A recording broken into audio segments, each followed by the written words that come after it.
ನನ್ನ ಹೆಸರು Drakshayanamma, HPM second year. ಭಾರತದ ಉಪಖಂಡದ ಇತಿಹಾಸವು ಅನೇಕ ಸಂದರ್ಭಗಳಲ್ಲಿ ಆಧುನಿಕ ರಾಷ್ಟ್ರಗಳಾದ ಅಫ್ಘಾನಿಸ್ತಾನ, ಪಾಕಿಸ್ತಾನ ಮತ್ತು ನೇಪಾಳ, ಭೂತಾನ, ಮಯನ್ಮಾರ್, ಬಾಂಗ್ಲಾದೇಶ ಮತ್ತು ಶ್ರೀಲಂಕಾಗಳನ್ನು ಒಳಗೊಂಡಿದೆ. ವಿಷ್ಣು ಪುರಾಣದ ಈ ಕೆಳಗಿನ ಶ್ಲೋಕವು ಭಾರತ ಉಪಖಂಡದ ವಿಸ್ತೀರ್ಣದ ನಿಖರ ವಿವರಣೆಯನ್ನು ನೀಡುತ್ತವೆ.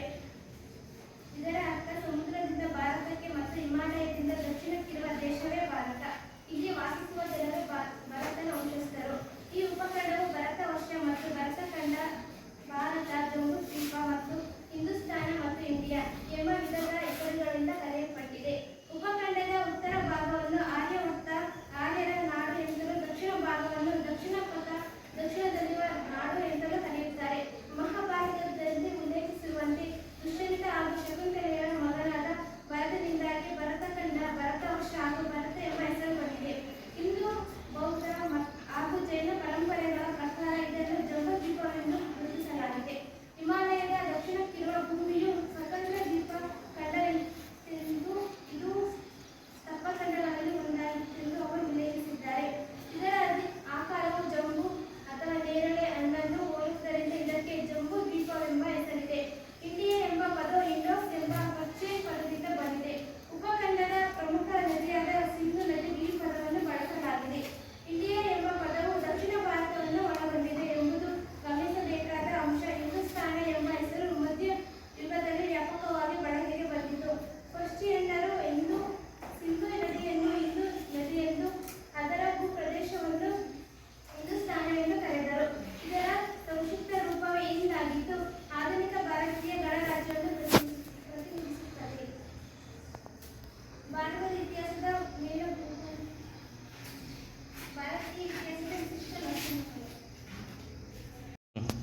ಭಾರತೀಯ ಇತಿಹಾಸದ ಮೇಲೆ ಭೂಗೋಳದ ಪ್ರಭಾವ. ಭಾರತದ ಭೌಗೋಳಿಕ ಲಕ್ಷಣಗಳಾದ ಹಿಮಾಲಯ ಪರ್ವತಗಳು, ಉತ್ತರ ಬಯಲುಗಳು, ಮರುಭೂಮಿ, ಪರ್ವತಗಳು, ವಿಂಧ್ಯ, ಅರಾವಳಿ, ಸಹ್ಯಾದ್ರಿ ಮುಂತಾದ ದಕ್ಷಿಣ ಪ್ರಸ್ಥಭೂಮಿ ಮತ್ತು ಕರಾವಳಿ ತೀರಗಳು ಭಾರತದ ಸಂಸ್ಕೃತಿ ಹಾಗೂ ವಿವಿಧ ರಾಜಕೀಯ ಘಟನೆಗಳನ್ನು ರೂಪಿಸಿವೆ ಮತ್ತು ಸಂಸ್ಕೃತಿಯ ಬೆಳವಣಿಗೆಗೆ ಸಹಾಯಕವಾಗಿವೆ. ಹಿಮಾಲಯ ಪರ್ವತವು ಭಾರತವನ್ನು ಏಷ್ಯಾದ ಹಿಂದುಳಿದ ಭಾಗಗಳಿಂದ ಪ್ರತ್ಯೇಕಿಸಿದೆ. ಅದು ಭಾರತಕ್ಕೆ ನೈಸರ್ಗಿಕ ತಡೆಗೋಡೆ ನಿರ್ಮಿಸಿ ಭಾರತವನ್ನು ಉತ್ತರದ ಆಕ್ರಮಣಕಾರರು ಹಾಗೂ ಶ್ರೀಮಂತಗಳಿಂದ ರಕ್ಷಿಸಿದೆ. ಇದು ಸದಾ ಕಾಲ ಹರಿಯುವ ನದಿಗಳಿಗೆ ಜನ್ಮ ನೀಡಿದೆ. ಈ ನದಿಗಳು ಉತ್ತರದ ಅತ್ಯಂತ ಫಲವತ್ತಾದ ಬಯಲುಗಳನ್ನು ನಿರ್ಮಿಸಿವೆ. ಈ ಬಯಲುಗಳು ನಾಗರಿಕತೆ ಮತ್ತು ಸಾಮ್ರಾಜ್ಯಗಳ ತೊಟ್ಟಿಲುಗಳಾಗಿದ್ದವು. ಫಲವತ್ತಾದ ಭೂಮಿಯಿಂದ ದೊರಕಿದ ಸಮೃದ್ಧಿ ಮತ್ತು ಸಿರಿವಂತಿಕೆಯು ಮೂಲಭೂತ ಅವಶ್ಯಕತೆಗಳ ಲಭ್ಯತೆಯನ್ನು ನಿಶ್ಚಯಿಸಲ್ಪಟ್ಟಿದ್ದವು. ಇದು ಮಾನವನ ಬೌದ್ಧಿಕ, ಆಧ್ಯಾತ್ಮಿಕ ಮತ್ತು ತಂತ್ರ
ಭಾರತವು ವಿಶ್ವದಲ್ಲಿ ವಿಸ್ತೀರ್ಣದಲ್ಲಿ 7ನೇ ದೊಡ್ಡ ರಾಷ್ಟ್ರವಾಗಿದ್ದು ಜನಸಂಖ್ಯೆಯಲ್ಲಿ 2ನೇ ದೊಡ್ಡ ರಾಷ್ಟ್ರವಾಗಿದೆ. ಜನಸಂಖ್ಯೆಯಲ್ಲಿ 130 ಕೋಟಿಗಿಂತ ಹೆಚ್ಚು ಇದ್ದು 800 ವಿಭಿನ್ನ ಭಾಷೆಗಳನ್ನು ಹೊಂದಿದ್ದು ಭಾರತವು 22 ಅಧಿಕೃತ ಭಾಷೆಗಳನ್ನು ಒಳಗೊಂಡಿದೆ. ಪ್ರಪಂಚದಲ್ಲಿ ವಿಶ್ವದ 7 ಖಂಡಗಳಲ್ಲಿ ಏಷ್ಯಾ ಖಂಡದಲ್ಲಿ ಭಾರತ ಬರುತ್ತದೆ. ಭಾರತವನ್ನು ಒಂದು ಉಪಖಂಡವೆಂದು ಸಹ ಕರೆಯುತ್ತೇವೆ. ಭಾರತದಲ್ಲಿ 28 ರಾಜ್ಯಗಳು ಮತ್ತು 6 ಕೇಂದ್ರಾಡಳಿತ ಪ್ರದೇಶಗಳಿವೆ. ಭಾರತದ ಉತ್ತರ ಭಾಗವನ್ನು ಆರ್ಯರ ನಾಡು ಎಂದು, ದಕ್ಷಿಣ ಭಾಗವನ್ನು ದಕ್ಷಿಣ ನಾಡು ಎಂದು ಕರೆಯುತ್ತೇವೆ. ಭಾರತದ ನೆರೆಯ ದೇಶಗಳೆಂದರೆ ಪಾಕಿಸ್ತಾನ, ಅಫ್ಘಾನಿಸ್ತಾನ, ಚೀನಾ, ಮಯನ್ಮಾರ್, ಬಾಂಗ್ಲಾದೇಶ, ಭೂತಾನ್. ಭಾರತದ ವಿಸ್ತೀರ್ಣವನ್ನು ನಾವು ವಿಷ್ಣು ಪುರಾಣದಲ್ಲಿ ತಿಳಿಯಬಹುದಾಗಿದೆ. ಭಾರತದ ವಿಸ್ತೀರ್ಣ ಸಮುದ್ರದಿಂದ ಉತ್ತರಕ್ಕೆ ಮತ್ತು ಹಿಮಾಲಯದಿಂದ ದಕ್ಷಿಣಕ್ಕಿರುವ ದೇಶವೇ ಭಾರತ. ಭಾರತದಲ್ಲಿ ವಾಸಿಸುವ ಜನರು ಭರತನ ವಂಶಸ್ಥರು. ಭಾರತಕ್ಕೆ ಹಲವಾರು ಹೆಸರುಗಳಿವೆ.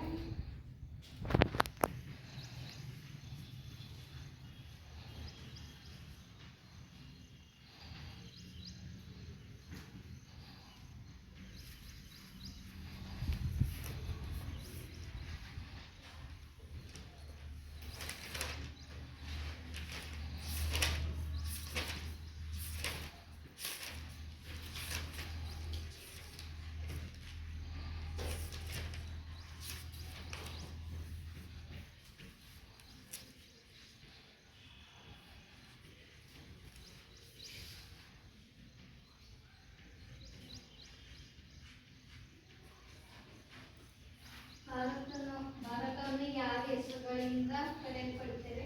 ದುಷ್ಯಂತ ಮತ್ತು ಶಕುಂತಲೆಯರ ಮಗನಾದ ಭರತನಿಂದಾಗಿ ಭರತವರ್ಷ, ಭರತಖಂಡ, ಭಾರತ ಎಂಬ ಹೆಸರುಗಳು ಬಂದಿವೆ. ಹಿಂದೂಸ್ತಾನ ಎಂಬ ಹೆಸರು ಮಧ್ಯಯುಗದಲ್ಲಿ ವ್ಯಾಪಕವಾಗಿ ಬಳಕೆ ಬಂದಿದ್ದು ಪರ್ಷಿಯನ್ನರು ಸಿಂಧು ನದಿಯನ್ನು ಇಂದು ನದಿ ಎಂದು ಕರೆದರು.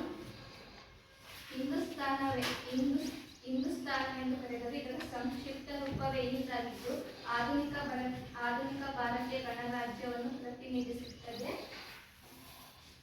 ಜಂಬೂ ದ್ವೀಪ. ಫಸ್ಟ್ ಹಿಂದೂ, ಬೌದ್ಧ ಹಾಗೂ ಜೈನ ಧರ್ಮಗಳ ಪರಂಪರೆಗಳ ಪ್ರಕಾರ ಇದನ್ನು ಜಂಬೂ ದ್ವೀಪ ಎಂದು ಕರೆಯಲಾಗುತ್ತದೆ. ಜಂಬೂ ಮೀನ್ಸ್ ನೇರಳೆ ಹಣ್ಣು. ಇದು ನೇರಳೆ ಹಣ್ಣಿನ ಆಕಾರವಾಗಿರುವುದರಿಂದ ಇದನ್ನು ಹಿಂದೂ, ಬೌದ್ಧ ಹಾಗೂ ಜೈನ ಪರಂಪರೆಗಳು ಜಂಬೂ ದ್ವೀಪ ಎಂದು ಕರೆದರು. ಇಂಡಿಯಾ ಎಂಬ ಪದವು ಇಂಡೋಸ್ ಎಂಬ ಗ್ರೀಕ್ ಭಾಷೆಯಿಂದ ಬಂದಿದ್ದು ಭಾರತದ ಪ್ರಮುಖ ನದಿಯಾದ ಸಿಂಧೂ ನದಿಗೆ ಈ ಪದವನ್ನು ಬಳಸಲಾಗಿದೆ. ಇಂಡಿಯಾ ಎಂಬ ಪದವನ್ನು ದಕ್ಷಿಣ ಭಾರತವನ್ನು ಒಳಗೊಂಡಿದೆ. ಭಾರತದ ಇತಿಹಾಸದ ಭೌಗೋಳಿಕ ಲಕ್ಷಣಗಳು.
ಭಾರತದ ಸಂಸ್ಕೃತಿ ಹಾಗೂ ವಿವಿಧ ರಾಜಕೀಯ ಘಟಕಗಳನ್ನು ರೂಪಿಸಿವೆ.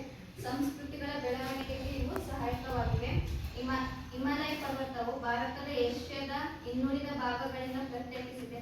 ಭಾರತಕ್ಕೆ ನೈಸರ್ಗಿಕ ತಡೆಗೋಡೆಯಾಗಿ ನಿರ್ಮಿಸಿ ಭಾರತವನ್ನು ಉತ್ತರದ ಆಕ್ರಮಣಕಾರರು ಶೀತ ಮಾರುತಗಳಿಂದ ರಕ್ಷಿಸಿದೆ. ಇದು ಉತ್ತರದಲ್ಲಿ ಹರಿಯುವ ನದಿಗಳಿಗೆ ಜನ್ಮ ನೀಡಿದೆ. ಉತ್ತರದಲ್ಲಿ ಹರಿಯುವ ನದಿಗಳು ಬಯಲಿನಲ್ಲಿ ಅತ್ಯಂತ ಫಲವತ್ತಾದ ಬಯಲುಗಳನ್ನು ನಿರ್ಮಿಸಿದೆ. ಈ ಬಯಲುಗಳು ನಾಗರಿಕ ಮತ್ತು ಸಾಮ್ರಾಜ್ಯಗಳ ತೊಟ್ಟಿಲುಗಳಾಗಿದ್ದು ಫಲವತ್ತಾದ ಭೂಮಿಯಿಂದ ಕೂಡಿದೆ. ಉತ್ತರದ ಬಯಲಿನಲ್ಲಿ ಸಮೃದ್ಧಿ ಮತ್ತು ಸಿರಿವಂತಿಕೆಯ ಮೂಲಭೂತ ಅವಶ್ಯಕತೆಗಳ ಲಭ್ಯತೆಯನ್ನು ನಿಶ್ಚಿತಪಡಿಸಿದೆ.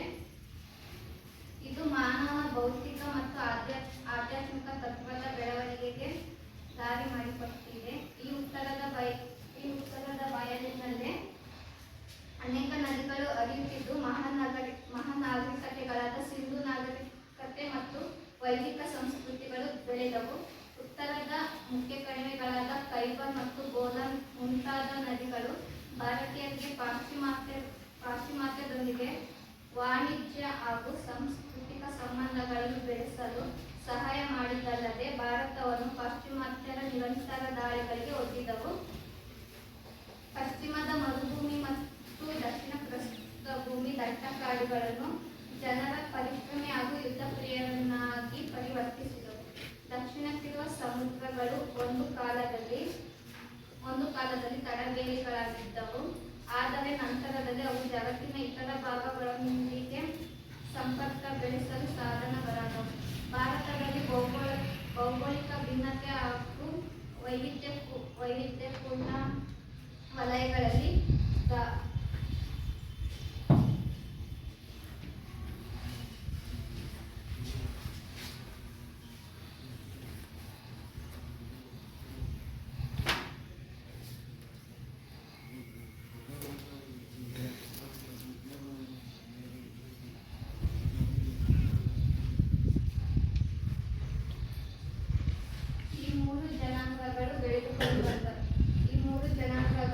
ಅಸ್ತಿತ್ವದಲ್ಲಿರುವುದರಿಂದ ವಿವಿಧ ಭಾಷೆಗಳು ಮತ್ತು ಸಂಸ್ಕೃತಿಗಳ ಬೆಳವಣಿಗೆಗೆ ಸಹಾಯವಾಯಿತು. ದಕ್ಷಿಣ ಮತ್ತು ಉತ್ತರ ನದಿ ಬಯಲುಗಳು ಅತಿ ಪುರಾತನದಿಂದ ಭಾರತವನ್ನು ಕೃಷಿ ಪ್ರಧಾನವನ್ನಾಗಿಸಿದೆ.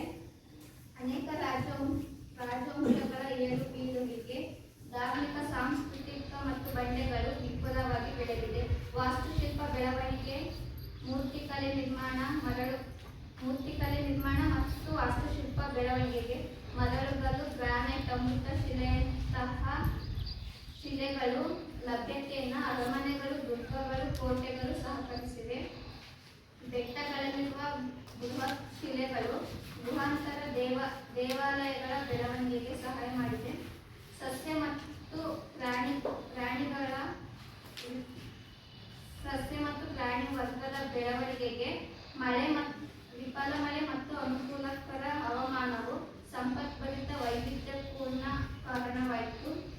ಹಿಮಾಲಯ ಪರ್ವತಗಳು, ಮರುಭೂಮಿಗಳು ಮತ್ತು ಗುಡ್ಡಗಳ ಪ್ರದೇಶಗಳನ್ನು ಹೊರತುಪಡಿಸಿದರೆ ಇಡೀ ಭಾರತವು ಉಷ್ಣವಲಯದಲ್ಲಿ ಕಂಡುಬರುತ್ತದೆ. ಇಲ್ಲಿ ಭಾರತದ ವಾತಾವರಣವು ಮನುಷ್ಯನ ಸರ್ವಾಂಗೀಣ ಅಭಿವೃದ್ಧಿಗೆ ಪೂರಕವಾಗಿದೆ. ಭಾರತೀಯ ಇತಿಹಾಸದ ವಿಶಿಷ್ಟ ಲಕ್ಷಣಗಳೆಂದರೆ ನಾಗರಿಕತೆ ಮತ್ತು ಸಂಸ್ಕೃತಿಗಳ ನಿರಂತರತೆ, ಸ್ತರಬದ್ಧ ವಿಕಾಸ, ವಿದೇಶಿ ದಾಳಿಗಳು, ಪ್ರಬಲ ಮತ್ತು ಸಹಿಷ್ಣುತ ಭಾವದ ಹಿಂದೂ ಧರ್ಮ, ಜಗತ್ತಿಗೆ ಕೊಡುಗೆಗಳು, ವಿದೇಶಿಯರ ಆಕರ್ಷಣೆಯ ಕೇಂದ್ರ, ವಿವಿಧತೆ ಏಕತೆಯಲ್ಲಿ ಭೌಗೋಳಿಕ ವೈವಿಧ್ಯತೆ, ಜನಾಂಗೀಯ ಹಾಗೂ ಭಾಷಾ ವೈವಿಧ್ಯತೆ, ಸಾಮಾಜಿಕ ಮತ್ತು ಧಾರ್ಮಿಕ ವೈವಿಧ್ಯತೆ, ಆರ್ಥಿಕ ವೈವಿಧ್ಯತೆ. ಈ ಎಲ್ಲ ವೈವಿಧ್ಯತೆಗಳ ಹೊರತಾಗಿಯೂ ನಮ್ಮಲ್ಲಿರುವ ಅನೇಕ ಏಕೀಕರಿಸುವ ಶಕ್ತಿಗಳು ಭಾರತದ ಏಕತೆಯನ್ನು ಜೀವಂತವಾಗಿದೆ. ಅವುಗಳಲ್ಲಿ ಮುಖ್ಯವಾದವು ಭೌಗೋಳಿಕ ಏಕತೆ, ಆಡಳಿತಾತ್ಮಕ ಏಕತೆ, ಏಕರೂಪದ ಶಿಕ್ಷಣ ಮತ್ತು ಸಾಹಿತ್ಯ, ಧಾರ್ಮಿಕ ಮತ್ತು ಸಾಮಾಜಿಕ ಆಚರಣೆಗಳು ಮತ್ತು ಇತ್ತೀಚಿನ ಬದಲಾವಣೆಗಳು, ನಾಗರಿಕತೆ ಮತ್ತು ಸಂಸ್ಕೃತಿಗಳ ನಿರಂತರತೆ. ಭಾರತೀಯ ಇತಿಹಾಸವು ವಿಶ್ವದ ಆರಂಭಿಕ ಇತಿಹಾಸಗಳಲ್ಲಿ ಒಂದಾಗಿದೆ. ಇದು ಚೀನಾದ ಹಾಗೆ ಸುಮಾರು 4 ವರ್ಷಗಳ ನಿರಂತರ ಇತಿಹಾಸವಿದ್ದು ನಾಗರಿಕತೆ ಮತ್ತು ಸಂಸ್ಕೃತಿಯನ್ನು ಹೊಂದಿದೆ. ಸ್ತರಬದ್ಧ ವಿಕಾಸ. ಭಾರತದ ನಾಗರಿಕತೆಯು ವಿವಿಧ ಹಂತ ಮತ್ತು ಸ್ತರಗಳಲ್ಲಿ ಅವಶ್ಯಕ ಮಾರ್ಪಾಡುಗಳೊಂದಿಗೆ ಅಭಿವೃದ್ಧಿ ಹೊಂದಿದೆ. ಸಿಂಧು ನಾಗರಿಕತೆಯಿಂದ ವೈದಿಕ ನಾಗರಿಕತೆ, ವೇದ ಸಂಸ್ಕೃತಿಯಿಂದ ಇಸ್ಲಾಂ ಮತ್ತು ಕ್ರಿಶ್ಚಿಯನ್ ಪ್ರಭಾವದವರೆಗಿನ ಘಟನಾವಳಿಗಳು ಒಂದನ್ನೊಂದು ಜೋಡಿಸಿಕೊಂಡಿಗಳಾಗಿದ್ದವು. ವಿದೇಶಿ ದಾಳಿ. ಭಾರತದಲ್ಲಿ, ವಿಶೇಷವಾಗಿ ಉತ್ತರ ಭಾರತದಲ್ಲಿ ಹೆಚ್ಚಿನ ವಿದೇಶಿಯರು ಬಂದು ದಾಳಿ ಮಾಡಿದರು. ಅದರಲ್ಲಿ ಶಕರು, ಊನರು, ಅರಬ್ಬರು ಮತ್ತು ಟರ್ಕರು, ಅಫ್ಘಾನರು ಮುಂತಾದವರು ಒಳನುಸುವುದರೊಂದಿಗೆ ಭಾರತದ ಮೇಲೆ ಗಾಢವಾದ ಪರಿಣಾಮವನ್ನು ಬೀರಿದ್ದಾರೆ. ಉತ್ತರ ಭಾರತದಲ್ಲಿ ಹೆಚ್ಚು ಸಂಪತ್ಭರಿತ ಫಲವತ್ತಾದ ಭೂಮಿ ಇರುವುದರಿಂದ ಅಲ್ಲಿ ಹೆಚ್ಚಿನ ವಿದೇಶಿಯರು ಅಲ್ಲಿ ದಾಳಿ ಮಾಡಿದ್ದಾರೆ. ಆಕ್ರಮಣಕಾರರು ಭಾರತೀಯ ಸಂಸ್ಕೃತಿಗೆ ಕೊಡುಗೆ ನೀಡುವುದರೊಂದಿಗೆ ಅದರ ಭಾಗವಾಗಿದ್ದಾರೆ. ಇಂಗ್ಲಿಷರು ಇದಕ್ಕೆ ಹೊರತಾಗಿದ್ದರೆ ಆದರೆ ದೀರ್ಘಕಾಲದ ಆಳಿದರು ಭಾರತದ ಸಂಸ್ಕೃತಿಯ ಭಾಗವಾಗಲಿಲ್ಲ. ದಕ್ಷಿಣ ಭಾರತವು ಇಂತಹ ದಾಳಿಗೆ ಒಳಪಡದೆ ತನ್ನ ವಿಭಿನ್ನ ಸಂಸ್ಕೃತಿಯನ್ನು ಬೆಳೆಸಿಕೊಂಡು ಬಂದಿದೆ. ಪ್ರಬಲ ಮತ್ತು ಸಹಿಷ್ಣುತ ಭಾವದ ಹಿಂದೂ ಧರ್ಮ. ಭಾರತವು ಹಿಂದೂ, ಜೈನ, ಬೌದ್ಧ, ಸಿಖ್, ಮುಸ್ಲಿಂ, ಕ್ರೈಸ್ತ, ಪಾರ್ಸಿ ಹಾಗೂ ವಿವಿಧ ಬುಡಕಟ್ಟು ಧರ್ಮ ಆಚರಣೆಗಳ ತವರಾಗಿದೆ. ಭಾರತೀಯರು ವಸುದೈವ ಕುಟುಂಬದ ಹಾಗೂ ಸರ್ವೇ ಜನ ಸುಖಿನೋ ಭವಂತು ಎಂಬ ತತ್ವದಲ್ಲಿ ನಂಬಿಕೆ ಹೊಂದಿದ್ದಾರೆ. ಇದರ ಅರ್ಥ ವಿಶ್ವವೇ ಒಂದು ಕುಟುಂಬ, ಸಮಸ್ತ ಜನರು ಸುಖವಾಗಲಿ ಎಂಬುದಾಗಿದೆ. ಜಗತ್ತಿನ ಕೊಡುಗೆಗಳು. ಭಾರತೀಯರು ಜಗತ್ತಿನ ಸಾಹಿತ್ಯ, ತತ್ವಜ್ಞಾನ, ಸಂಗೀತ, ನೃತ್ಯ, ವಾಸ್ತುಶಿಲ್ಪ, ಮೂರ್ತಿಕಲೆ, ವಿಜ್ಞಾನ, ಯೋಗ, ವೈದ್ಯಕೀಯ, ಗಣಿತ, ಖಗೋಳಶಾಸ್ತ್ರ, ಶಿಕ್ಷಣ ಇತ್ಯಾದಿ ಕ್ಷೇತ್ರಗಳಿಗೆ ಗಮನಾರ್ಹ ಕೊಡುಗೆಗಳನ್ನು ನೀಡುತ್ತಿದ್ದಾರೆ.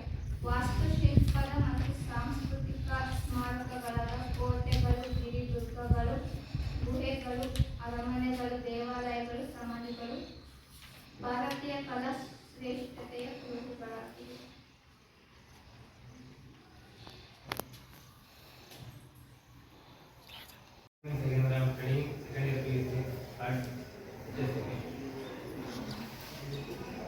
ಪೀಠಿಕೆ. ಭಾರತದ ಉಪಖಂಡ ಇತಿಹಾಸವು ಅನೇಕ ಸಂದರ್ಭಗಳಲ್ಲಿ ಆಧುನಿಕ ರಾಷ್ಟ್ರಗಳಾದ ಅಫ್ಘಾನಿಸ್ತಾನ, ಪಾಕಿಸ್ತಾನ, ನೇಪಾಳ, ಭೂತಾನ್, ಮಯನ್ಮಾರ್, ಬಾಂಗ್ಲಾದೇಶ ಮತ್ತು ಶ್ರೀಲಂಕಾಗಳನ್ನು ಒಳಗೊಂಡಿದೆ. ವಿಷ್ಣು ಪುರಾಣದ ಪ್ರಕಾರ ಈ ಕೆಳಗಿನ ಪುಸ್ತಕವು ಭಾರತದ ಉಪಖಂಡದ ವಿಸ್ತೀರ್ಣ ಮತ್ತು ನಿಖರ ವಿವರಣೆ ನೀಡುತ್ತದೆ. ಉತ್ತರ ಎತ್ತರ ಸಮುದ್ರಸ್ಥೆ ಹಿಮಾಶ್ರಿತ ದಕ್ಷಿಣ ವರ್ಷ ತದ್ವರ್ಧನ ನಮ್ಮ ಭಾರತೀಯ ಸಂತತಿ. ಇದರ ಸಮುದ್ರದಿಂದ ಉತ್ತರಕ್ಕೆ ಮತ್ತು ಹಿಮಾಲಯದಿಂದ ದಕ್ಷಿಣಕ್ಕಿರುವ ದೇಶವೇ ಭಾರತ. ಇಲ್ಲಿ ವಾಸಿಸುವ ಭಾರತನ ಮುದ್ರಿಸಿದರು. ಈ ಉಪಖಂಡವು ಭರತಖಂಡ, ಜಂಬೂ ದ್ವೀಪ, ಹಿಂದೂಸ್ತಾನವೆಂದು ಇಂಡಿಯಾ ವಿವಿಧ ಹೆಸರುಗಳಿಂದ ಕರೆಯಲ್ಪಟ್ಟಿದೆ. ಉಪಖಂಡದ ಉತ್ತರ ಭಾಗವನ್ನು ಆರ್ಯನಾಡು ಎಂದು, ದಕ್ಷಿಣ ಭಾಗವನ್ನು ದಕ್ಷಿಣದಲ್ಲಿರುವ ನಾಡು ಎಂದು ಕರೆಯುತ್ತಾರೆ. ಮಹಾಭಾರತದಲ್ಲಿ ಉಲ್ಲೇಖಿಸುವಂತೆ ಸುಕ್ಷೇತ್ರ ಹಾಗೂ ಶಕುಂತಲೆಯ ಮಗನಾದ ಭರತನಿಂದ ಭರತಖಂಡ, ಭರತವರ್ಷ ಹಾಗೂ ಭರತ ಎಂಬ ಹೆಸರು ಬಂದಿದೆ. ಹಿಂದೂ, ಬೌದ್ಧ, ಜೈನ ಪರಂಪರೆಯ ಪ್ರಕಾರ ಇದನ್ನು ಜಂಬೂದ್ವೀಪ ಎಂದು ಗುರುತಿಸಲಾಗಿದೆ. ಹಿಮಾಲಯ ದಕ್ಷಿಣ ಭೂಮಿ ಸ್ವತಂತ್ರ ದ್ವೀಪ ಖಂಡವಾಗಿತ್ತು ಎಂದು. ಇದು ಸಪ್ತಖಂಡಗಳಲ್ಲಿ ಒಂದಾಗಿದೆ.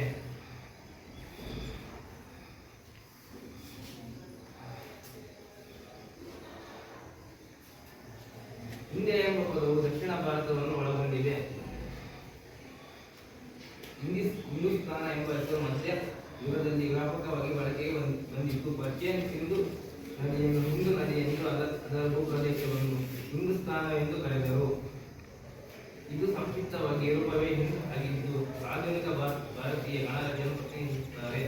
ಭಾರತೀಯ ಇತಿಹಾಸದ ಮೇಲೆ ಭೂಗೋಳ ಪ್ರಭಾವ. ಭಾರತ ಭೌಗೋಳಿಕ ಲಕ್ಷಣಗಳಾದ ಹಿಮಾಲಯ ಪರ್ವತಗಳು ಮತ್ತು ಉತ್ತರ ಬಯಲುಗಳು, ಮರುಭೂಮಿಗಳು ಮತ್ತು ಪರ್ವತ, ವಿಂಧ್ಯ, ಕರಾವಳಿ, ದಕ್ಷಿಣ ಸಹ್ಯಾದ್ರಿ ಮತ್ತು ಮುಂತಾದ ಪ್ರಸ್ಥಭೂಮಿಗಳು, ಕರಾವಳಿ ತೀರಗಳು ಭಾರತದ ಸಂಸ್ಕೃತಿ ಹಾಗೂ ವಿವಿಧ ರಾಜಕೀಯ ಘಟನೆಗಳನ್ನು ರೂಪಿಸಿವೆ ಮತ್ತು ಸಂಸ್ಕೃತಿಗಳ ಬೆಳವಣಿಗೆ ಸಹಾಯಕವಾಗಿವೆ. ಹಿಮಾಲಯ ಪರ್ವತವು ಭಾರತವನ್ನು ಏಷ್ಯಾ ಇನ್ನುಳಿದ ಭಾಗಗಳಿಂದ ಪ್ರತ್ಯೇಕಿಸಿವೆ. ಅದು ಭಾರತಕ್ಕೆ ನೈಸರ್ಗಿಕ ತಡೆಗೋಡೆ ನಿರ್ಮಿಸಿ ಭಾರತವನ್ನು ಉತ್ತರ ಅಸಮಾನತಾರದಿಂದ ರಕ್ಷಿಸಿದೆ ಹಾಗೂ